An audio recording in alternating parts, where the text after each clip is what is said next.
Hi, I'm trying something a little bit new. I have no idea how this is going to come out, but I wanted to try doing some reading, some of my books. I hope you enjoy it. I'm starting out with the first novel that I published, Redeeming Stanley. So, you ready? Chapter 1, Angela. I've always just adored the name Stanley, Angela said breathlessly, resting a slender hand on her neighbor's gnarled, tattooed forearm. Her clear polished nails lay over the tattoo, a hooker with high, hard boobs and sleek hips. Muscles flexed under Angela's slender fingers. The hooker shimmied. Angela snatched back her hand. Name's not Stanley, lady, Angela's neighbor grunted. You got the wrong house.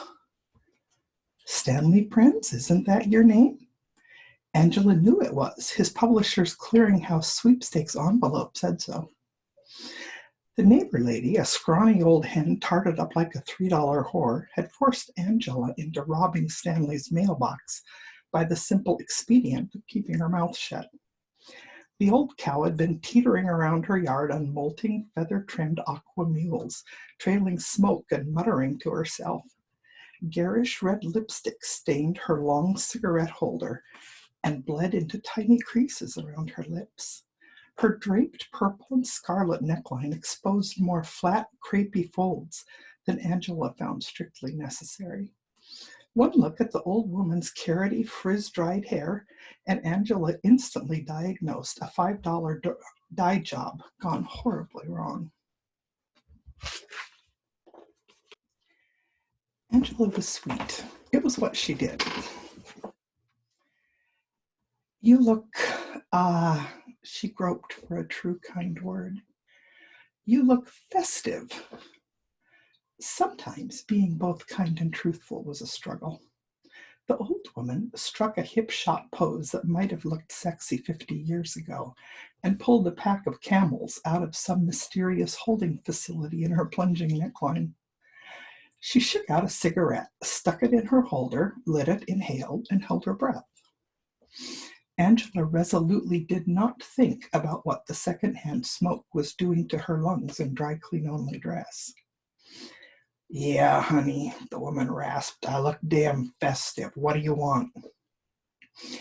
Angela would have preferred a ladylike exchange of pleasantries about clothes, hair, the weather, and maybe Jesus. Old bats who weren't interested in meeting the Lord unless he had a 20 in his hand and a bulge behind his zipper were, in a manner of speaking, virgin territory to her. I was wondering about your neighbor.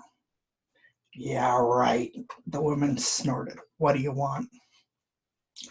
I just moved in down the street and it was true. Angela had moved into her neat white house just 2 months back.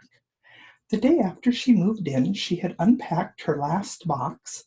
Angela was one of those people, and was carrying it out to the trash. And there was Stanley. He had been standing in his driveway hosing off a rusty black Mustang convertible. His tank top strained over his belly and revealed more shoulder, back, chest, and underarm hair than Angela thought seemly. A few black curls even corkscrewed through tiny burned holes in the fabric.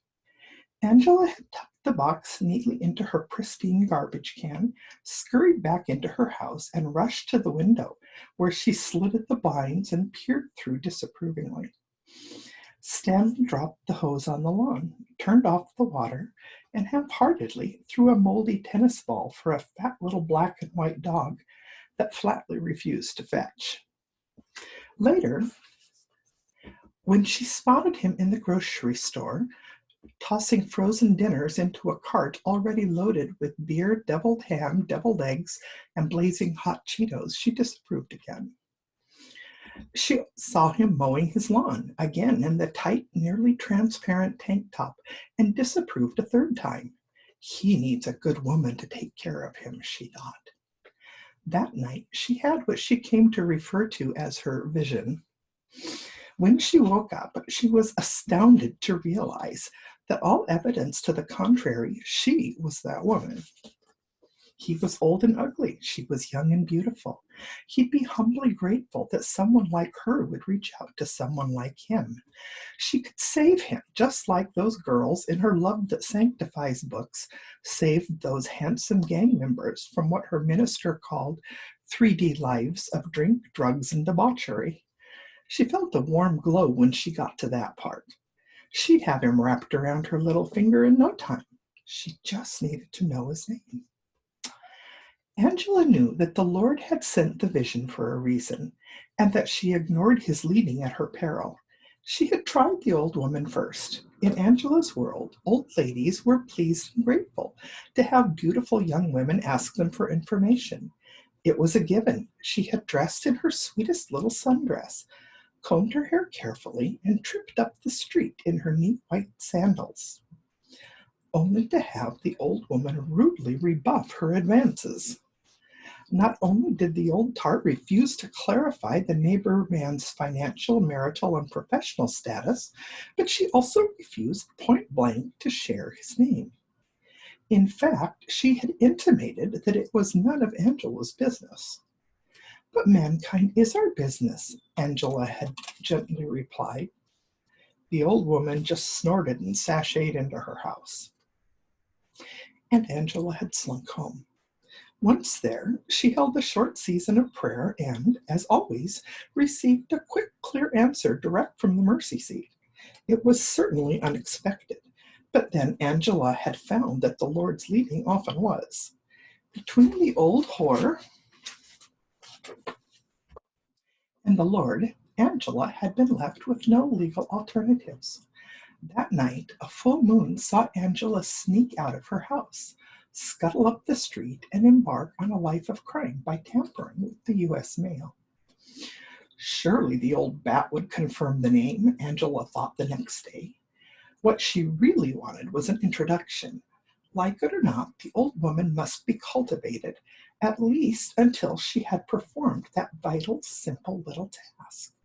But Angela was finding cultivation an uphill battle. So the word drifted out on a wisp of smoke. He looks lonely. The words rushed out. Honey, why the hell would he be lonely? He's got me right next door. She leered at Angela through a blue haze. Him and me, we go way, way back. Oh, right. Sorry I bothered you. Ain't no bother. I find out you're asking the neighbors about me. Now that's a bother. The crone took another drag on her cigarette and blew a series of perfect smoke rings. A long cylinder of ash dropped, sprinkling the balding velvet and wrinkled cleavage. She brushed at it absently and inhaled again. Red eyes bored through swirling smoke. Thank you. Angela stalked self-consciously back down the street to her sparkling white house. When they got married, they'd move away from here, someplace nice, someplace where worn-out old slags wouldn't dare stand in their front yards in their crumbling orange hair and balding velvet gowns and smoke Camel's cigarettes and blow smoke rings at perfectly nice people who had every right to be on the street and ask a civilized question if they wanted to. They'd move away and never come back, and they'd be so happy. By the time Angela had climbed her spotless white steps, unlocked her newly painted white front door, and stepped into her cool white living room, she'd lost herself in the daydream that had seemed a nightmare only a month ago. The one in which she walked into church, sedate fingers on Stanley's elbow. She had nearly wept in horror the first time she dreamed it. Her life plan had been to snag a minister or possibly a doctor. But the Lord moves in mysterious ways, and never more so than on the day that Angela first clapped eyes on Stanley. Now she felt a warm glow when the image filled her mind. Stanley was in her system. He had become her drug of choice. She had to have him. Okay, it's the end of the first chapter.